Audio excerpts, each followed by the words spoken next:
Good afternoon and welcome to you. This one is about the interesting life of the Duke of York, Prince Andrew, His Royal Highness. Is he an entitled young brat? Or I should say old brat. He's 65 years old now. The famous car crash interview about allegations of him and Virginia Roberts, or now Virginia Giuffre, who's now committed suicide. But Virginia Roberts, as she then was, a 17-year-old, he ineptly defended himself on this interview on Newsnight. We also have with Andrew his friendship with Epstein and Ghislaine Maxwell. Despite Epstein's first conviction, he was famously photographed in Central Park with Epstein. Why does he have such a deep friendship with a known sex abuser? Then, secondly, why did he break up with Epstein by visiting him in New York? Normally, you would send somebody an email or just be completely frozen out or ignored, as is quite often with the royal family, apparently. Andrew was, when he was born and when he was a young child, the Queen's favourite son. But he seems entitled and petulant. Andrew Lowney, who's famously done a book called Entitled, calls Prince Andrew a man-child.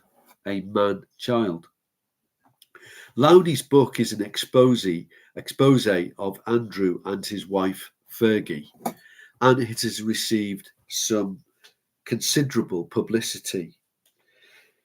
An ex-royal protection officer based in Buckingham Palace has said that Andrew had numerous teddy bears on his bed, all laid out in a set order, and that on a laminated sheet there was a photograph of these bears, and they had to be once his bed was made in the morning, he had to have these teddy bears set out in a set way. Andrew Lowney wrote in his book entitled, it opened up Andrew's behaviours, especially around Virginia Roberts, or as she became Virginia Giuffre, and why did he actually pay an undisclosed amount of money to her if he didn't know her? Possibly this money has gone into the millions and millions of pounds. This seems a very strange thing to do to a woman who he never knew.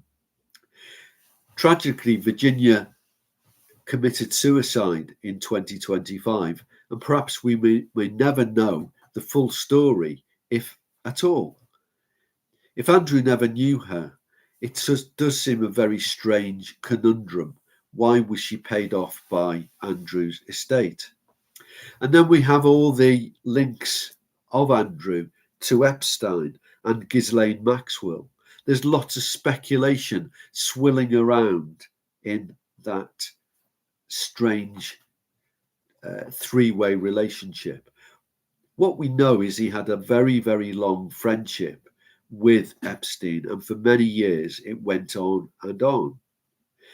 Did Prince Andrew have visits to the Epstein Island?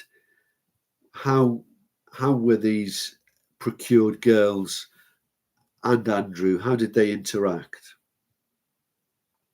Was Andrew's relationship with Ghislaine Maxwell more than just a simple friendship? I think what is becoming clear is that we have more questions than answers, and his business associates have also been very questionable. For example, as a UK trade envoy, which he was for a while, Andrew's behaviour was odd. Why stay in private accommodation when he could have been, in his official role, stayed with the local British ambassador? So we're left with lots of strange things. When you think about the Newsnight interview, there are lots of odd anomalies. For example, he could well have taken his children out for a pizza, but then gone on to a nightclub to meet Virginia Roberts as she then was? Why did Andrew entertain so many young women at Buckingham Palace? Did his UK industry official envoy role spill over into private gain for him? We're left so with lots of these unanswered questions about His Royal Highness Prince Andrew and his strange behaviours. Will he ever have an official role to play? And as I'm talking in mid-September 2025, there are allegedly many scores of emails that could spell the final end of Prince Andrew. He's already been frozen out in the royal family. He doesn't have an official role anymore, although he is still supported as a member of the royal family. We're left with more questions than answers. And I just wanted to flag up the very strange case of Prince Andrew, Duke of York. What will happen in 2025, towards the end of 2025 and into 2026. Thank you for your time. May God bless you.